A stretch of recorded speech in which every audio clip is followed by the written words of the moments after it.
a fashion show from the 18th. I'm thinking about it.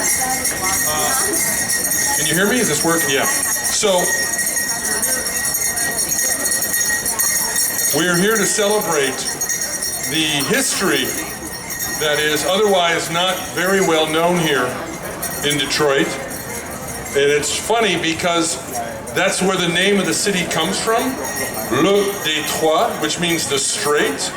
Everybody knows that's why the city is here. That's why Cadillac came here in 1701, to be able to work with the Native Americans in a trade, believe it or not, a trade that was driven by fashion for beaver fur hats in Europe. Go figure.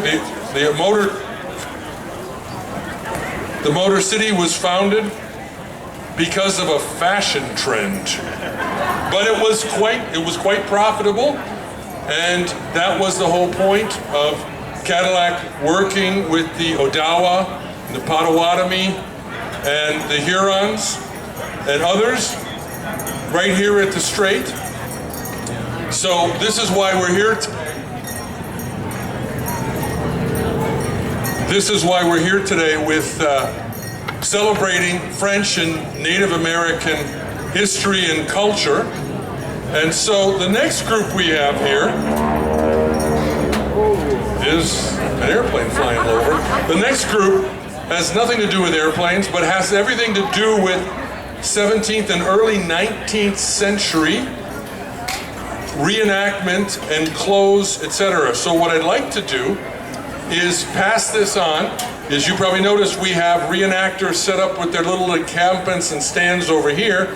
But specifically now, we're going to have a discussion and a presentation, a bit of a fashion show for historical clothing and accoutrements of the local habitants, 1760, 1812. The habitant means literally inhabitant, but it came to mean the French inhabitants. So when you see on the Montreal Canadiens logo, it's got a big H in the middle of the logo. If you're a hockey fan, that stands for the Habitants. And the Habs is the nickname for the Montreal Canadiens, the Habs.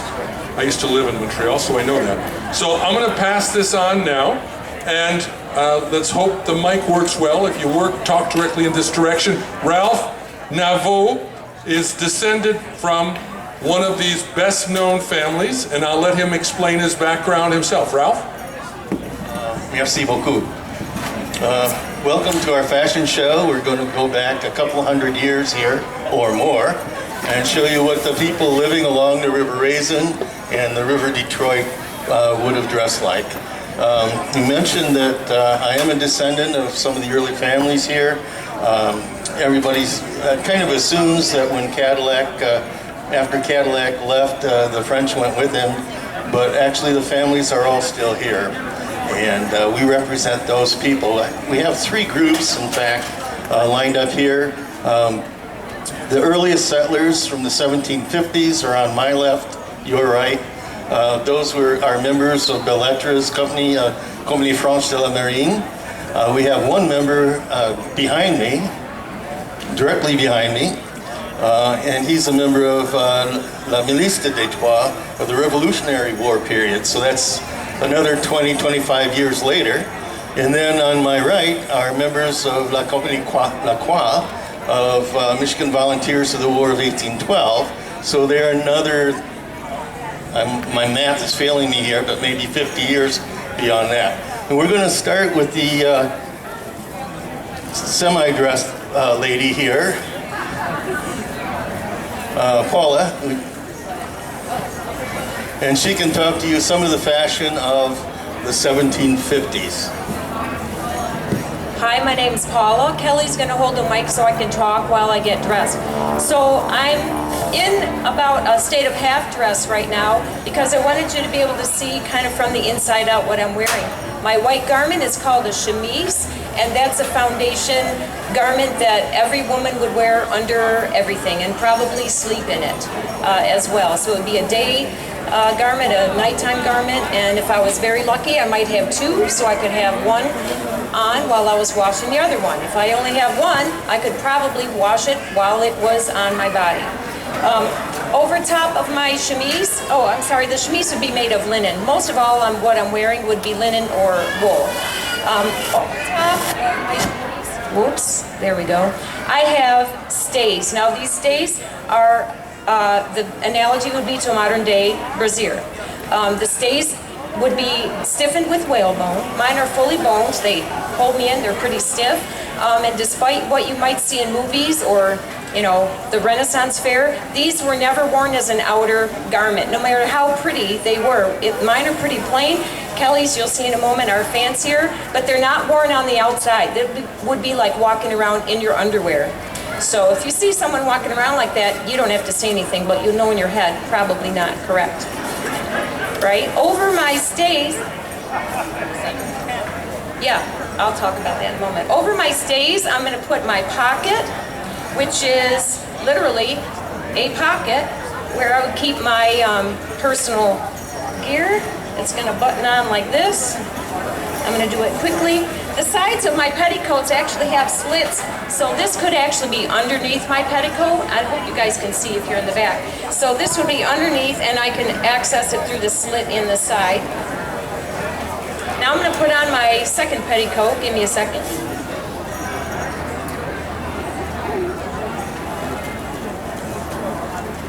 It would be pretty common to wear more than one petticoat for multiple reasons.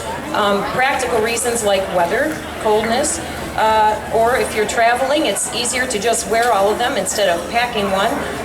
Or if you have some money in your family, it's kind of nice to show off how many fancy petticoats you have. So you might wear 3 or 4 fancy ones, and you can notice my one I'm putting on right now is tied up a little bit higher on the side, makes it easier to walk, but also you can see everything I'm wearing that way. I've tied it in the front and I'm tying it in the back. Super adjustable for, if those times when I might have put on a few extra pounds or lost some pounds. I could probably even wear the same one during my childbearing years. Then I have my jacket, which very appropriately is going to cover my elbows. Oh, sorry. My stays in the back, Kelly wants me to show you, are very adjustable too. They lace in the front and the back.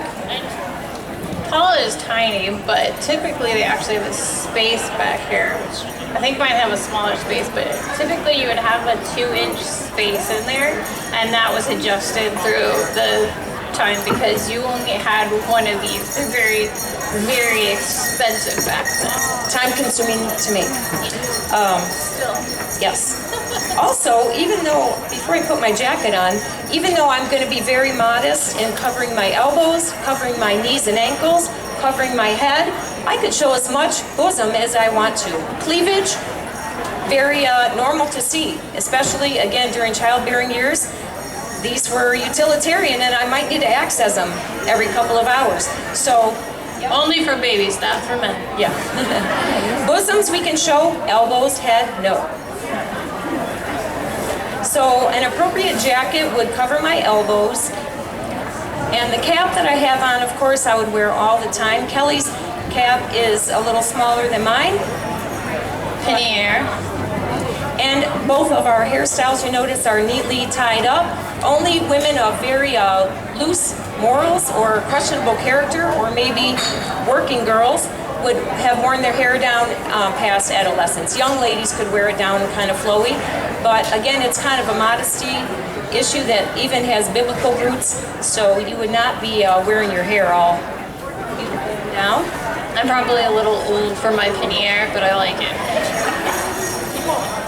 The last thing I'm going to put on is a belt, which has a knife on it, but I might also commonly have a chatelaine on there, which is a little, kind of a thing that carries little tools. I guess you would think it looks like a key ring, and you could keep, little scissors or snips or needles on it. I don't have a chatelaine, but I do have my handy dandy knife, which I probably use a dozen or 2 dozen times a day. So that's my whole outfit. I am wearing socks that cover my knees, and you probably can't see, I have little garters to keep my socks up. I'm wearing some nice leather-heeled shoes, which would properly have buckles, but I don't have buckles on mine. And now, I'll let Kelly tell you the differences between her outfit and mine. So I have on what would be a higher ladies kind of outfit. My husband would be a merchant or someone high up, or I ran away for love and took as much of my dowry as I could wear with me, because that's where your money was in clothes, it was in fabric, and that's how you showed your wealth. So yeah, so my walking stick. So this is just a neckerchief. You would also find that I would have a, why am I going to forget? I'm going to forget all the names, yeah, fichu, which would be very similar, and it would do the same thing. It's just a modesty to cover up, especially since I'm a married lady. And yeah, I have my brooch here, and it actually goes through my stomacher, which is this part of the dress, which is actually separate, and they would use hooks and eyes, or sometimes, as in this case, I have it sewn on one side and hook and eye on the other. So I'm doing the opposite of Paula, and I'm going to undress partly. Just to show you the differences of how hard it is to get dressed and undressed in this time period. Alright, so this is what I'm wearing over top is called a robe a la anglaise, so the English robe, and you'll notice when I take it off that it goes on and off like a robe, and that's why they were called that. And the main ones during our time period were a robe a la anglaise, or the French robe, which was called a robe à la française, or a sack back, and that's because the fabric on it goes all the way from the top of your back all the way to the ground, like a train, yes, but it stops at your feet. And yeah, oh yeah, two things at once. And then there was the Italian gown and the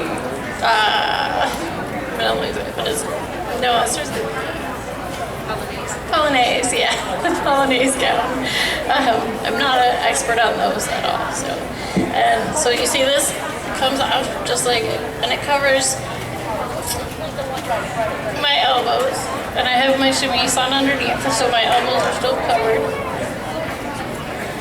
So, but this is, like she said, a fancier than the one that she has done up.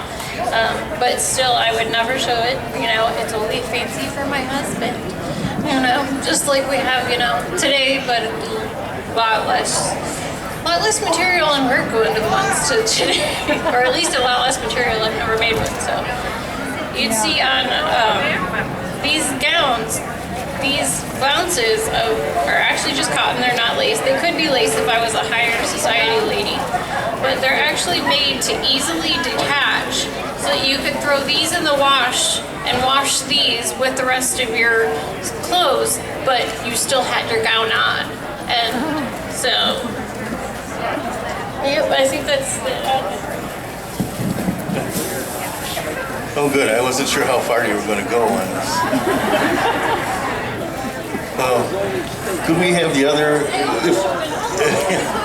if you two would stay there, could we have the other ladies come up front here? The more modern ladies.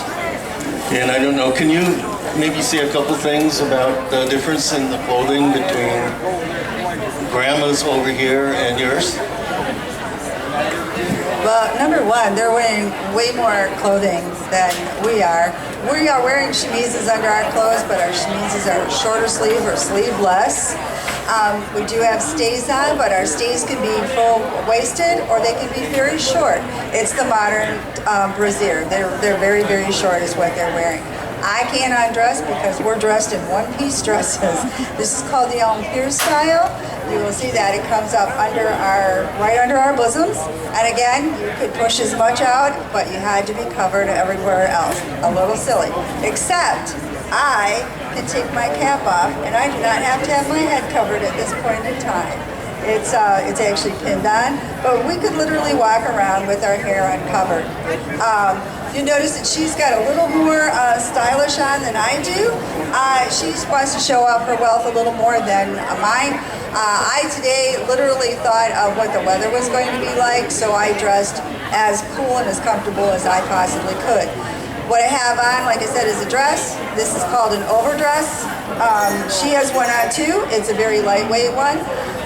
We could take these dresses, we could make, with much less material, another overdress and put it over, and we have basically a new style, a new gown. This is very fashionable into probably about 1812. We have a beautiful shawl. She has her fan.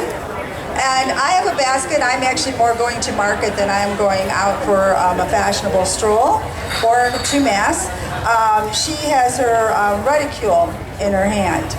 This was the idea of the purse. You saw her pocket on her hip. We don't want that line in our clothing at this time period. We want to keep our hips a little smaller, not quite as as puffed out as they were. So she would have a reticule. I would carry a basket. She has a straw hat, a very fashionable one. She has flowers. She had feathers, but the wind became a problem with that one. And then she has a fichu. She has a silk fichu. I have a linen fichu. But yeah, this is the difference. We wanted to go a little more streamlined. How we ladies went back to that into the Civil War fashion, I still don't get it. Thank you. Ladies, you're dismissed.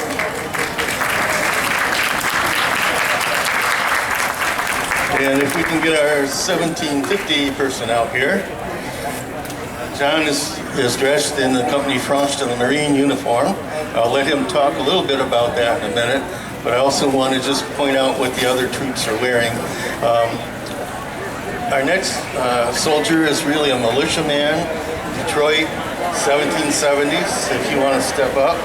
He is not wearing a coat, so he's not really in great fashion, but just to go out, you really did need to have at least a vest on. Otherwise, they think you were working out in the fields or something like that. But he's equipped for the field, and if you turn around, you'll see he's got a pack, powder horn, cartridge box, got a knife in the back, tin canteen, and your musket is Charlemagne. Next we have our 1812 militiaman. He's in a uniform like I'm dressed as the officer. He's dressed as the militiaman. He's a little bit out of uniform because he's wearing a straw hat. But other than that, this would be the well-dressed militiaman, Michigan militiaman of the War of 1812. We also have a gentleman here. Notice his fancy coat. He's also in a summer hat, carrying a cane. The only thing that might be a little off being a gentleman is the pouch, but we are on the frontier. So there was a lot of mixing of uniforms and clothing, civilian clothing, during that time period. Oh yes, and his big complaint is that the pants don't have pockets. So what do you do with your stuff? You get a haversack or a pouch. Actually, a haversack, like I've got on, is very much like carrying a purse. Once you got stuff in there, you can never find it again. The last man is a voyageur. He could also be from the Revolutionary War period, but this type of clothing worn very practically on the frontier for boatmen and canoemen. The typical French-Canadian toque with the colorful sash, the knee breeches, all could fit in with practically this entire time period. Is there any of you would like to say a few words about what you're wearing? You would, okay. Okay, I'd like to point out, I'm wearing a belt, and the belt, insofar as holding up your pants or your breeches, was pretty much useless because there were no belt loops on your lower garment. The belt was mostly used for carrying your cartridge box for your cartridges for firing your musket, or also to hold on to your tomahawk. What you used to keep your breeches on was, I got to turn around for you.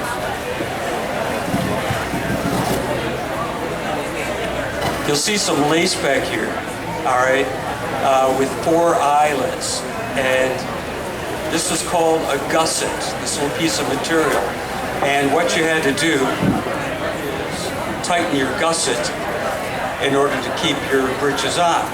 Now, if you lose a little bit of weight, like I did, your waistband gets a little bit loose, and so consequently your breeches start falling down, and you have to walk around like this, holding up your breeches. You know, and that's where you get the expression "losing your breeches." Yeah, one of the things that's going on is that your waistline is moving, at least as far as the clothing goes. Mine is going out, but it's actually going up in terms of style. So if you look really close at some things like, for example, the length of his vest goes almost to his knee. It's your,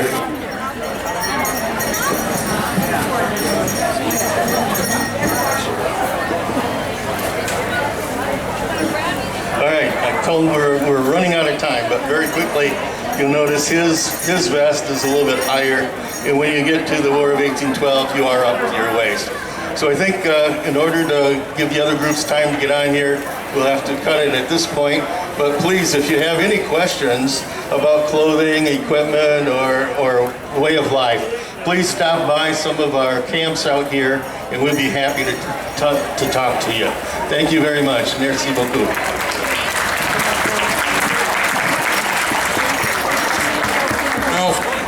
Thank you very much, Ralph. This is a first having an 18th century fashion show. We'd like to take a minute before I forget.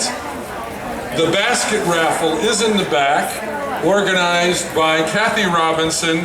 So if you haven't gotten a chance, there's wonderful baskets back there. You can buy tickets and put it near it. There's some wonderful gifts to have. Kayak rentals and boat rides on the Detroit River, etc. But I would also like to recognize we have some honored guests here today. And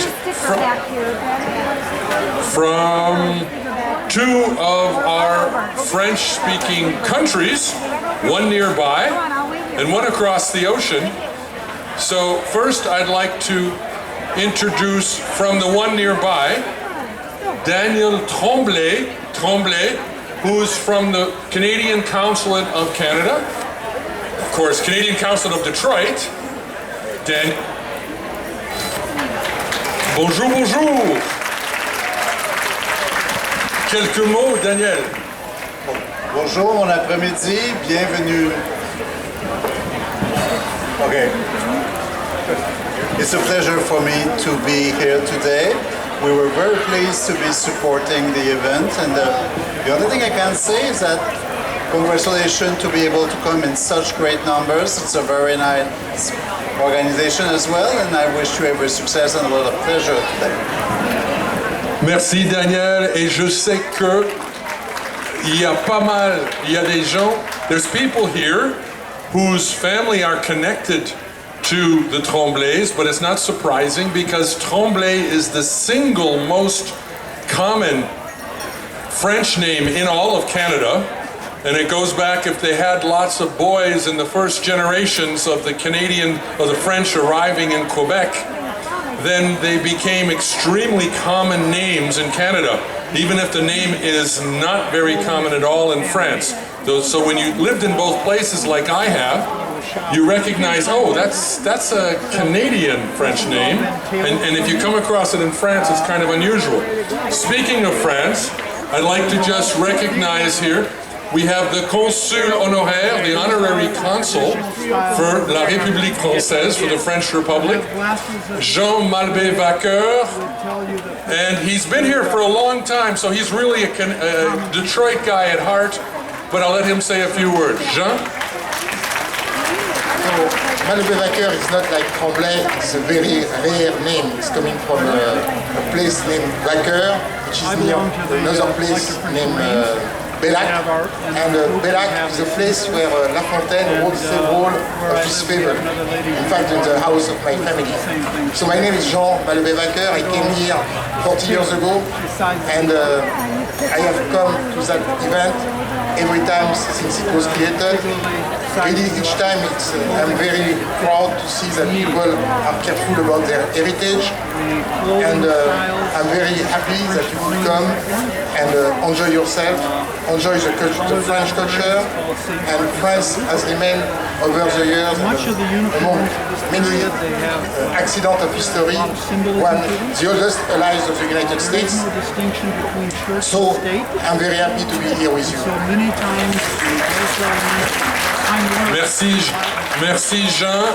Jean is very, very active in supporting many different organizations around the area. He was a long-time Chrysler guy, had the key role in building Chrysler Technical Center a few years ago.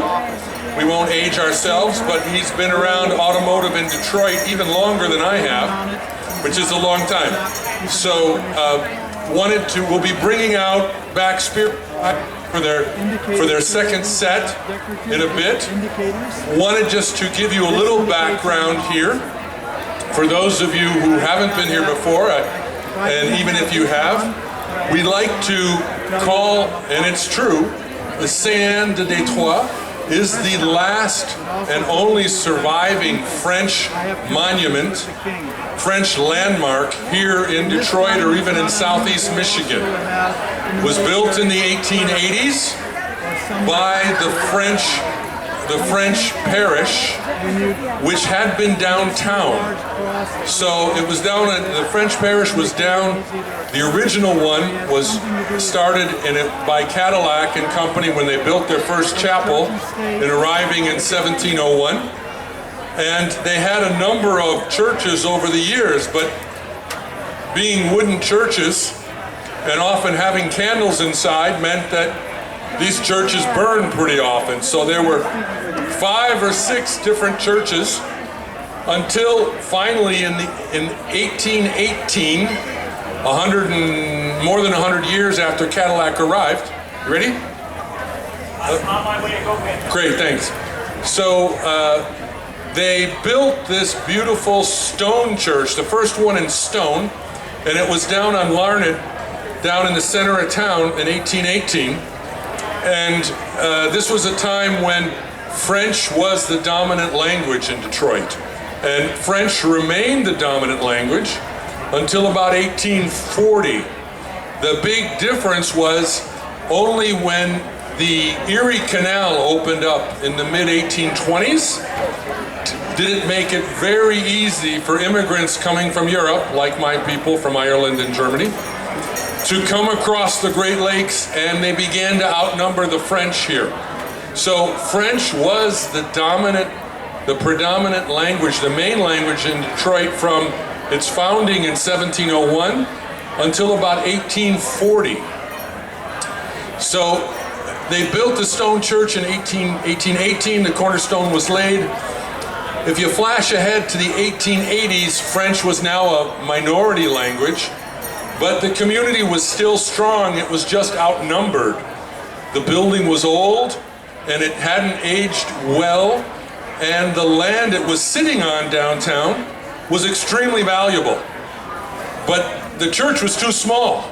They couldn't extend the church, there was no land. So they ended up taking the church and selling the land and dividing it between 2 groups.